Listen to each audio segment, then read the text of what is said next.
Hola, cordial saludo, yo soy tu amigo y pastor Carlos Saavedra y además de pastor soy comunicador social y he sido por más de 16 años brigadista en diferentes entidades y también instructor en gestión y atención del riesgo, así como en primeros auxilios.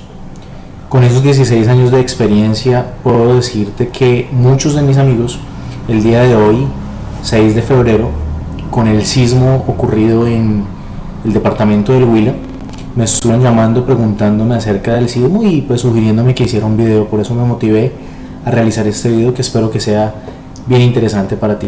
Vamos a hablar precisamente de los sismos, vamos a hablar precisamente de qué son, cómo se producen y cómo podemos nosotros estar seguros en medio de todas las circunstancias que podamos tener. Lo primero que necesito que sepas es que voy a tratar de abordar el tema sin lenguajes técnicos. No es mi intención que generemos una alarma ni un susto acerca de los movimientos telúricos, porque todos los días se registran una buena cantidad de movimientos telúricos en todo el mundo.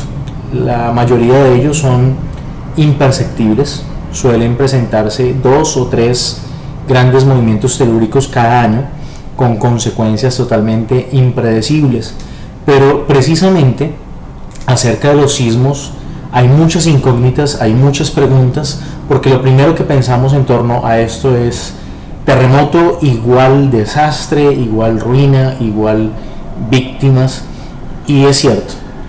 Una de las preguntas que me hacían el día de hoy ¿es lo mismo un sismo, un movimiento telúrico o un terremoto? Realmente sí, es lo mismo. Lo que pasa es que a la palabra terremoto le hemos dado la connotación de desastre, pero todos los días realmente se generan sismos, ¿sí? Precisamente en torno a esos sismos, a esos movimientos telúricos, necesitamos entender varias cosas bien importantes. Se producen básicamente porque en el centro de la Tierra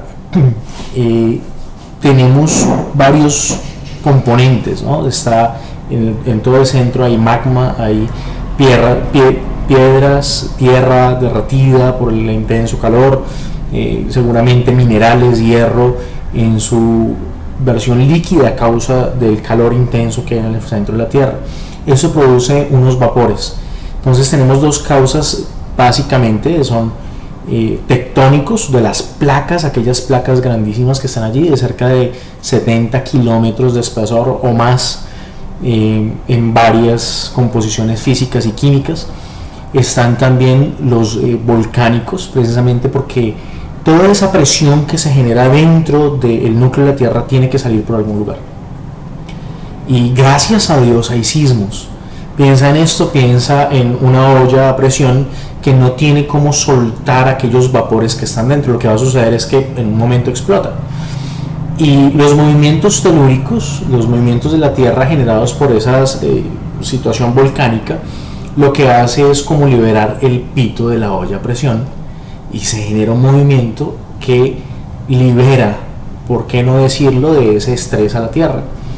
Entonces, la causa se genera por desequilibrio en las capas de la corteza terrestre, básicamente, y usualmente vemos aquí en esta imagen, quiero hacer la advertencia de manera ilustrativa. Vamos a ver algunas imágenes que tengo desde hace mucho tiempo, que fueron obtenidas de internet, pero no de todas tengo la fuente, así que pues les pido excusas por eso, pero vamos a verlo de manera ilustrativa. En algún momento de la profundidad que se genera en la Tierra es lo que va a causar que un sismo sea más perceptible que otro o de mayor daño potencial. Entonces hay un epicentro, que es la parte superficial de la Tierra en donde se da el sismo, es conocido como el epicentro, pero está el hipocentro, que es el punto de profundidad en donde se da ese sismo. Como les decía, hay varias razones por las que se generan esos movimientos telúricos. Una de esas son las placas, y la corteza de la Tierra, entonces, como les decía, está conformada por decenas de placas aproximadamente de 70 kilómetros de grosor, y están con diferentes características. Unos son un tipo de tierra arcillosa, etcétera, y esto genera una de las razones por las que genera los sismos. La otra son las fallas geológicas, las fallas tectónicas también, las zonas en las que las placas ejercen mayor fuerza y dominan esas fallas son los puntos de una mayor probabilidad de esos fenómenos sísmicos, porque hay dos cosas que suceden. Hay un punto en donde las placas chocan o las fallas se dan también con un movimiento de roce o chocando entre sí, y eso hace la diferencia entre muchos de los sismos. Una de las cosas interesantes es que alrededor del mundo están todas las placas y ellas se van acomodando. Cada 1000 años aproximadamente se acomodan esas placas. Igual la palabra de Dios en el Mateo capítulo 24 nos habla que en los postreros tiempos habrán pestes, hambres, terremotos en diferentes lugares, guerras y rumores de guerras. Yo creo evidentemente estamos precisamente en ese final de los tiempos, pero hay otras razones para que se produzcan los movimientos telúricos. Una de esas razones precisamente es lo que hemos conocido como el calentamiento global.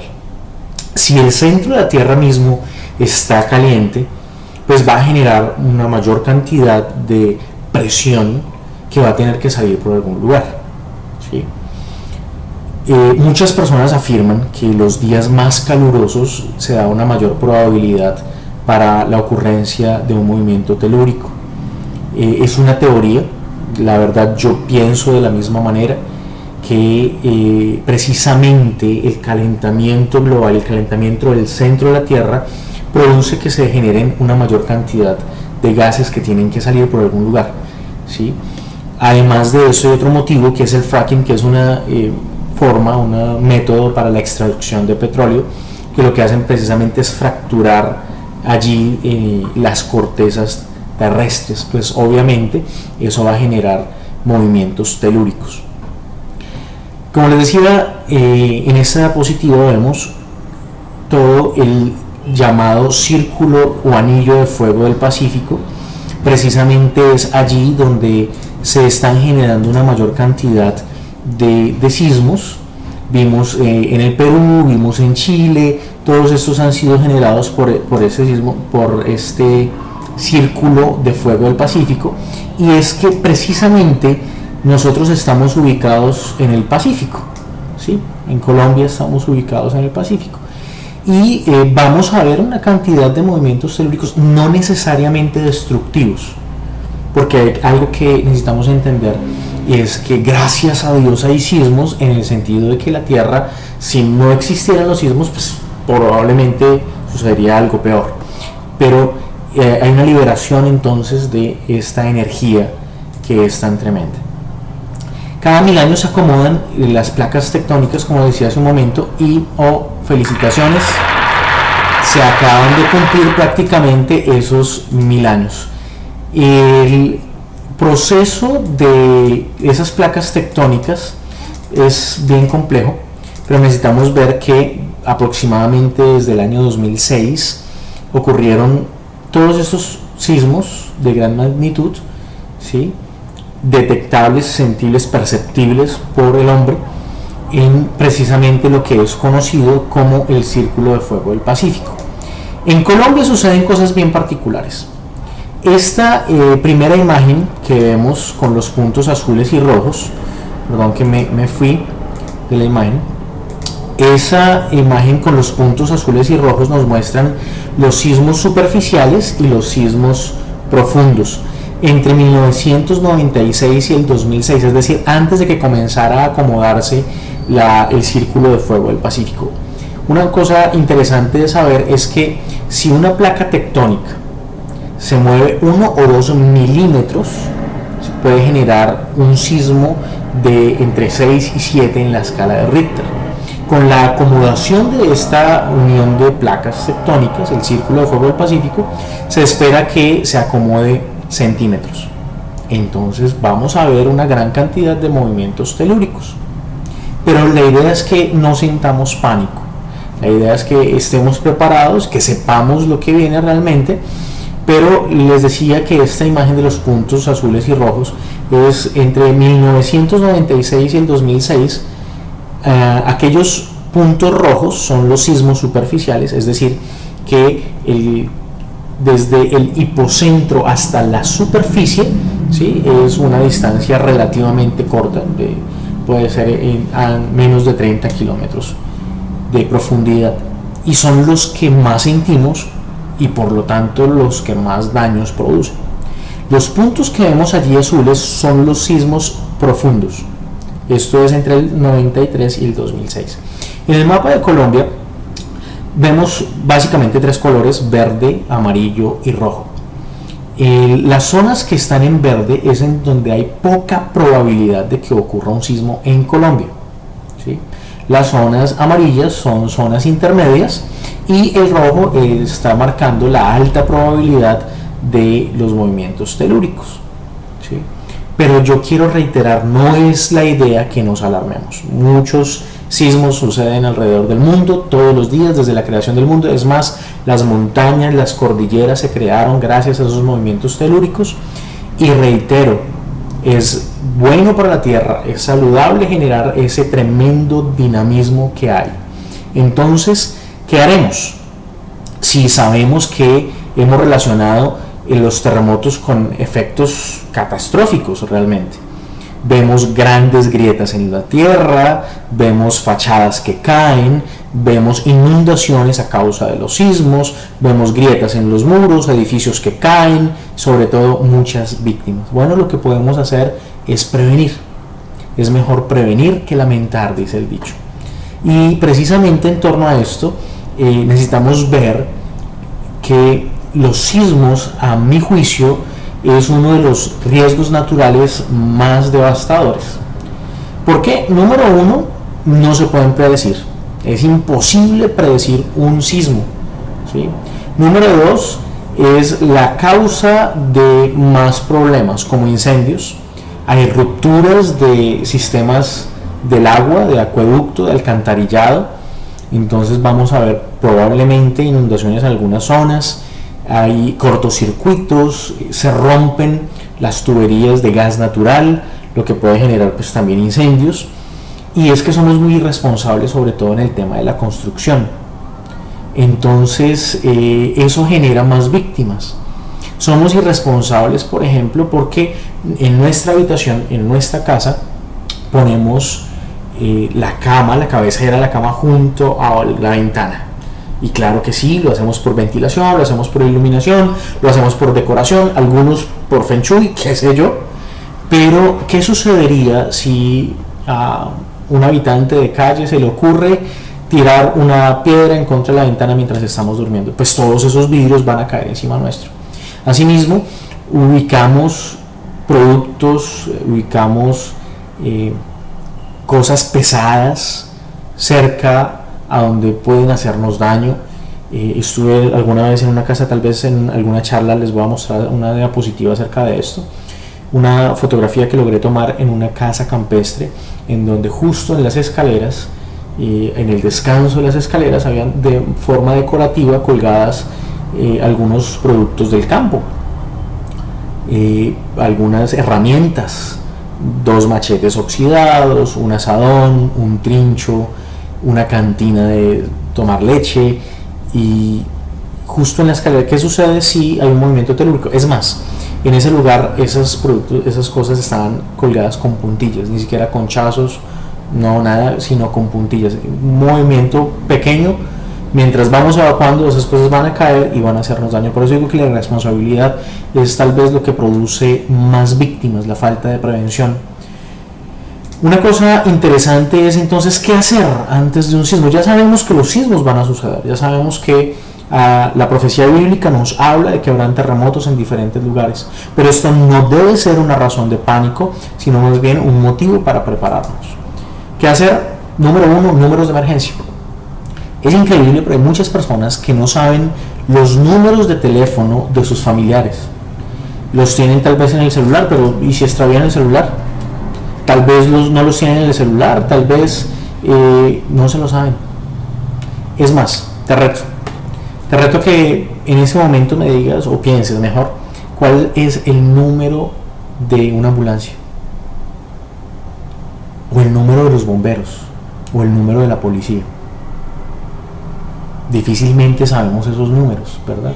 Por eso una de las cosas que debemos hacer es conocer los números de emergencia, tener los números de nuestros familiares, es más, hacer un plan familiar de emergencia, ¿sí?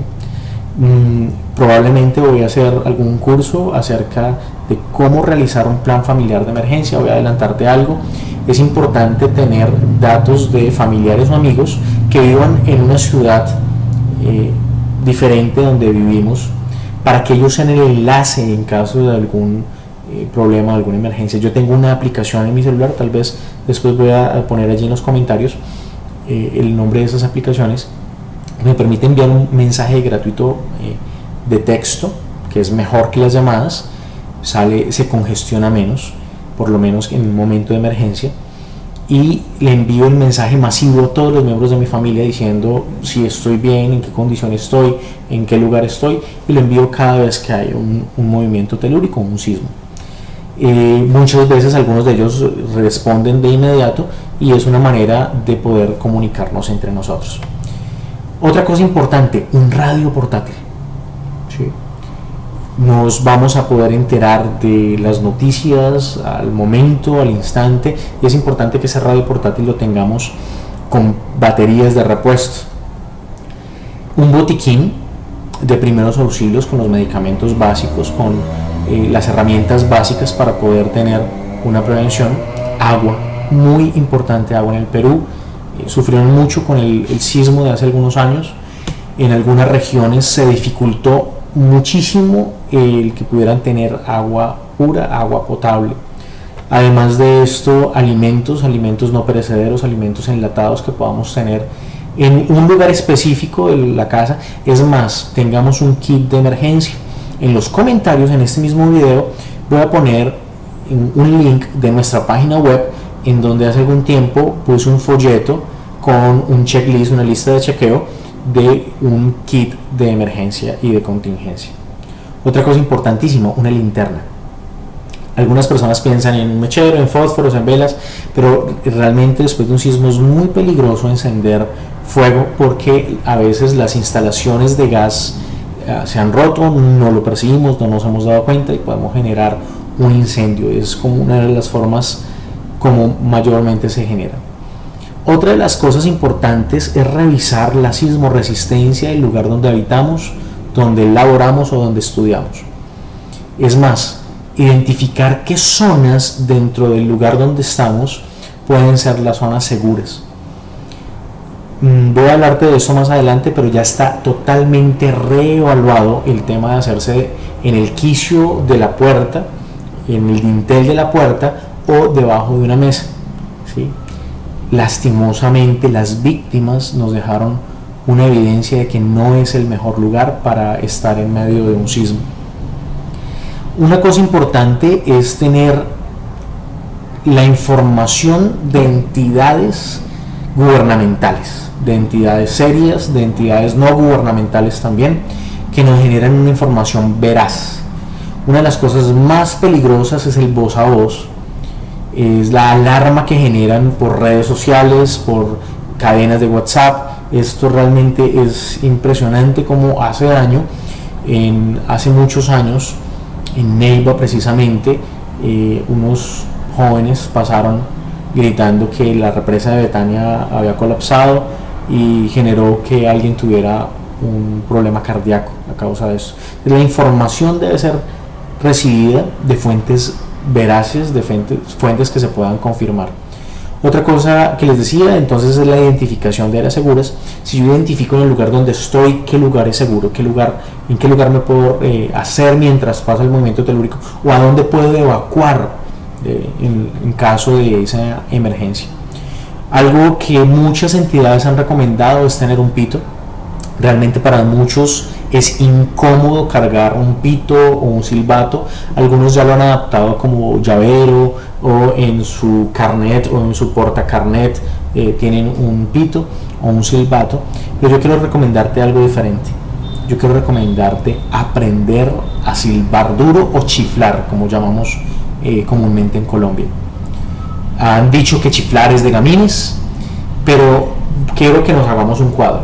Supongamos que hay un movimiento telúrico de grandes proporciones y quedamos atrapados debajo de una estructura. Gritar no va a ser una posibilidad, porque al tomar aire para gritar vamos a llenarnos de polvo, ¿sí? Es muy difícil que de pronto puedan escuchar nuestra voz, y si quedamos atrapados, difícilmente, si el silbato está en el bolsillo o está en un morral difícilmente vamos a lograr utilizar el silbato. Pero si aprendemos a chiflar sin la necesidad de las manos, porque hay algunas personas que chiflan casi de esta manera con las manos, pero si aprendemos a hacerlo practicando y practicando y practicando, puede llegar a ser una herramienta muy útil. Tu propia fonalidad, perdón, el término se me escapa, pero poder generar tú mismo el sonido sin necesidad ni de las manos ni de ningún otro elemento, para generar ese llamado de auxilio. Importantísimo la documentación. Muchas personas no cargan su documento de identidad. En Colombia ya el código de policía implementa que debemos portar nuestra identificación, y eso es algo bien importante. ¿Qué hacer entonces durante un sismo, durante un movimiento telúrico? Importantísimo conservar la calma. No hay una cosa más importante que conservar la calma, tratar de tranquilizarnos y tranquilizar a las personas que están a nuestro alrededor. Es muy peligroso el dejarnos llenar de pánico. Una de las cosas que algunas personas hacen es correr. No es recomendable correr, porque vamos a perder totalmente la estabilidad al hacerlo y podemos llegar a caernos y puede ser peor. Así que si se puede salir al exterior, hacerlo rápidamente, pero en orden. No gritar, no empujar, no correr, ir a las zonas seguras. Importantísimo, si estás dentro de una estructura del interior de tu casa, de tu lugar de trabajo o de estudio, es muy importante ir a las zonas seguras, ir a las zonas que se han identificado como puntos de encuentro o puntos de evacuación.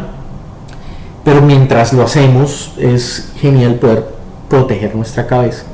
Si no podemos salir, debemos identificar algo que sea grande, un mueble, una estructura que sea fuerte, donde nos podamos refugiar, tratando de proteger nuestra espalda y nuestra cabeza.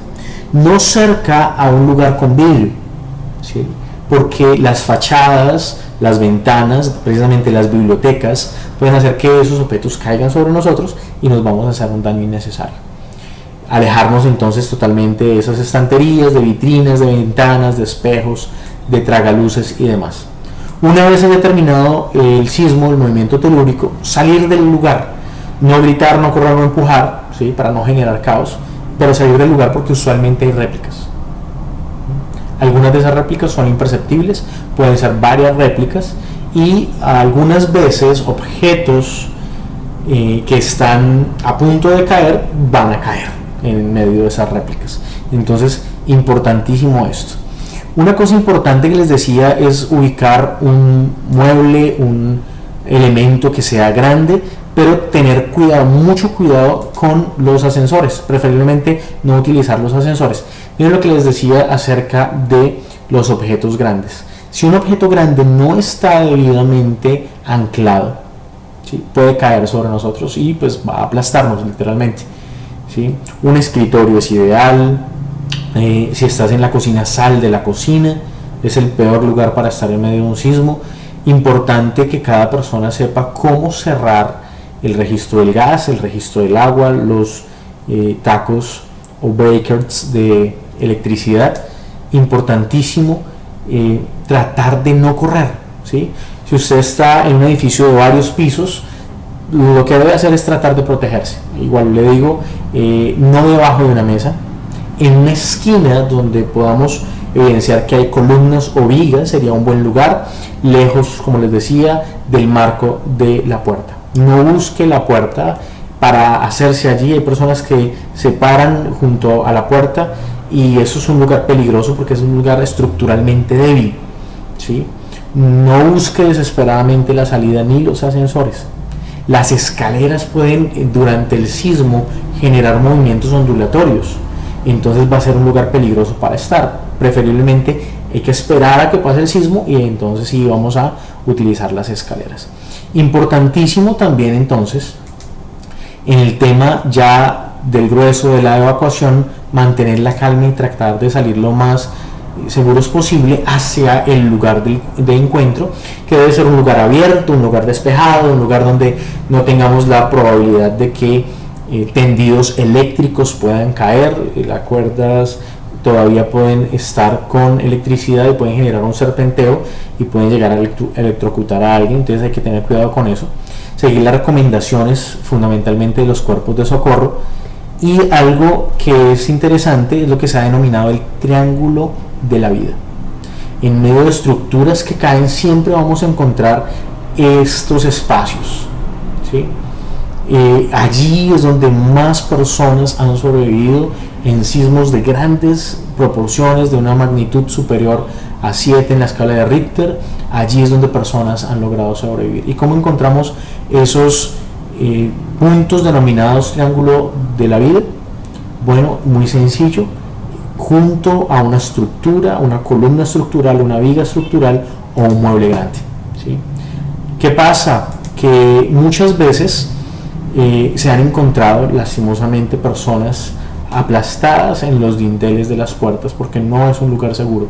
Además que durante el movimiento telúrico usted no va a mantenerse necesariamente estático allí, usted va a irse o adelante o atrás y puede estar obstaculizando una ruta de evacuación. Es importante entonces mantener en nuestra casa las rutas de evacuación protegidas.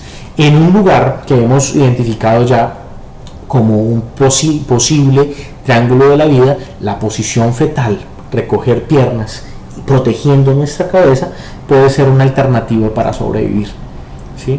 Si usted está durmiendo, si está en la cama o si está cerca de la cama, lo mejor es rodar al lado de la cama, no debajo de la cama, al lado de la cama, para que le pueda a ese lugar proveer un triángulo de la vida.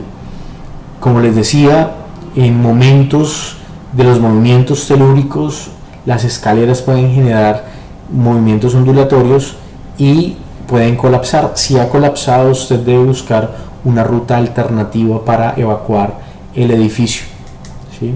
Es importante saber que en los vehículos también se pueden llegar a ver afectados por un movimiento telúrico, ¿sí? Es clave saber que si usted va en un vehículo, lo que debe hacer es detenerse, tener cuidado con el tránsito, si puede salir del vehículo, dejar la puerta abierta para que otras personas puedan ver que algo está ocurriendo, si puede poner rápidamente las luces de emergencia y hacerse al lado del vehículo, ¿sí? En los automotores muchas veces se generan también aquellos espacios denominados el triángulo de la vida, pero lo mejor es detener el vehículo y bajar de él. Si usted va también conduciendo, pueden generarse bastantes problemas. Así que el día de hoy yo quiero darte las gracias por aquellas preguntas que me han hecho. He tratado de dar respuesta a la mayoría de ellos. Pueden contactarse, pueden escribirme, allí están nuestros datos en la página web www.lacosecha.com.co, la información de nuestra fundación y de la iglesia cristiana de la cual soy pastor. En nuestro Twitter, en Facebook, en Instagram y aquí en YouTube. Suscríbete, dale like. Voy a estar compartiendo de acuerdo a las preguntas que me van haciendo en torno a este tema de gran importancia. Quiero que veamos un poco acerca del tema de kit de emergencias o de kit de suministros. Voy a estar dando algunos tips básicos acerca de los primeros auxilios en caso de emergencia. La idea es que podamos estar preparados para diferentes cosas. Te recuerdo, mi nombre es Carlos Saavedra, de la Iglesia Cristiana de la Cosecha y la Fundación La Cosecha. Más que palabras, acciones que demuestran el amor de nuestro Dios. Muchas gracias por estar con nosotros y recuerden suscribirse, darle like y compartir. Muchas gracias, Dios les bendiga.